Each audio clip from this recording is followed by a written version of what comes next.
Shalom and good evening. This is TV7 Israel News broadcasting to you from Jerusalem. And in today's top stories, the Israeli military has deployed a large number of armored forces along the border with the Gaza Strip in an apparent move signaling a shift in Israel's expected response to future violence that will emanate from the Hamas-run territory. A high-level Egyptian delegation held urgent talks with Hamas and the Islamic Jihad, seeking to restore calm between Israel and Gaza. Russian President Vladimir Putin emphasizes that it is not up to Moscow to persuade the Islamic Republic of Iran to pull its forces out of Syria. The Israeli military has deployed a large number of armored forces along the border with the Gaza Strip in an apparent move signaling a shift in Israel's expected response to future violence that will emanate from the Hamas-run territory. The massive deployment along the Palestinian enclave comes in response to a decision taken during yesterday's cabinet meeting in Jerusalem, in which Israel will no longer tolerate the Palestinian violence against it and is prepared to escalate the situation into an all-out war.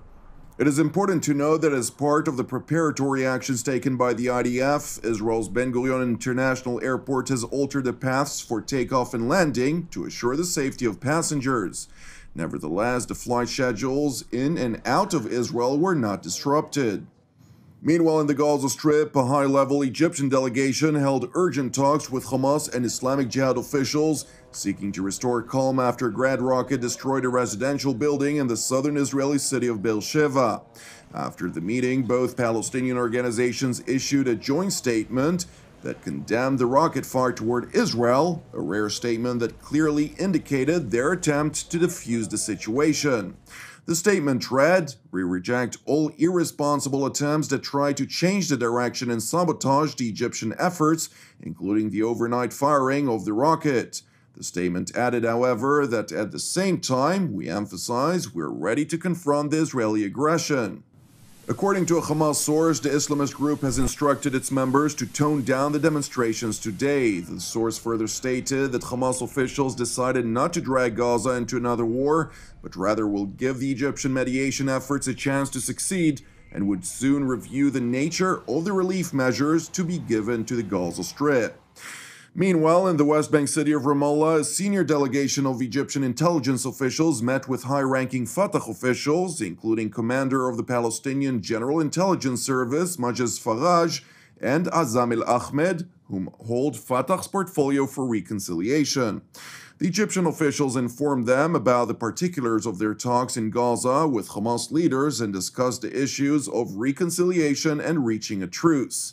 No further details emerged from this meeting. Now to another matter, U.S. Secretary of State Mike Pompeo instructed Washington's ambassador to Israel, David Friedman, to merge the U.S. Consulate General and the U.S. Embassy in Jerusalem into a single diplomatic mission. The move, according to the American top diplomat, aims to achieve significant efficiencies and increase Washington's diplomatic effectiveness.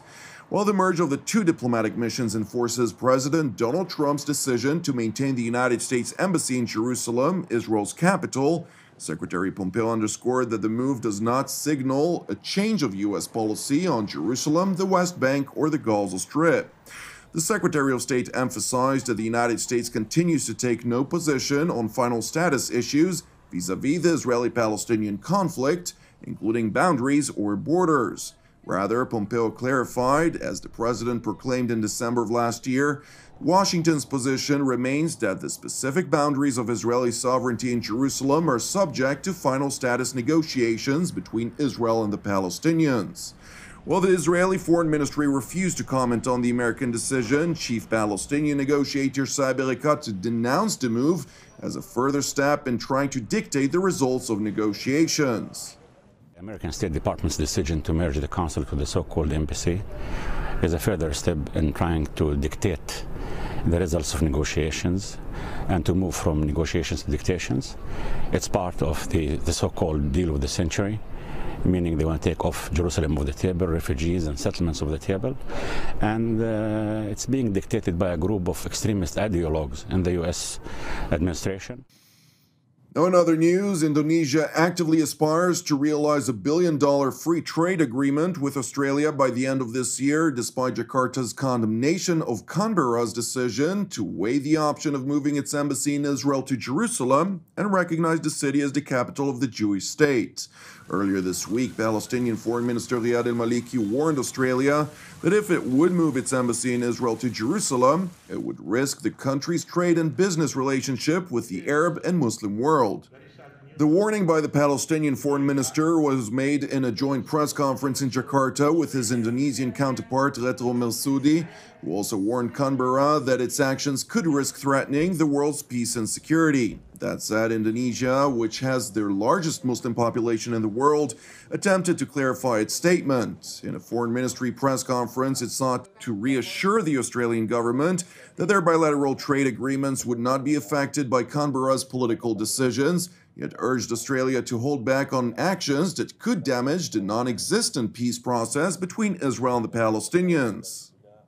Nah, kalau kita sampaikan bahwa agar Australia tidak mengambil langkah-langkah yang dapat mengancam proses perdamaian, ya, atau langkah-langkah yang dapat mendorong adanya ketidakstabilan di kawasan Timur Tengah. Dan apabila kita tidak tegaskan bahwa masalah Jerusalem itu merupakan isu yang harus disepakati dalam proses perundingan akhir nantinya, itu saya rasa pihak Australia sudah mengerti, ya, dengan jelas dan dengan tegas apa yang kita maksud. While the Palestinians were historically backed by Muslim and Arab nations in preserving their demands, support that culminated in the famous 1973 oil embargo of Israel and its supporters, this leverage has significantly diminished in recent years, especially since President Donald Trump, a staunch supporter of Israel, has assumed office. Furthermore, Iran's aggression in the Middle East and its rivalry with Saudi Arabia has aligned Jerusalem with the moderate Arab world, an alignment of strategic interests that receives precedence over the Palestinian quest for statehood. Now, with regard to the conflict in Israel's northern neighbor, Russian President Vladimir Putin emphasized that it was not up to Moscow to persuade the Islamic Republic of Iran to pull its forces out of Syria.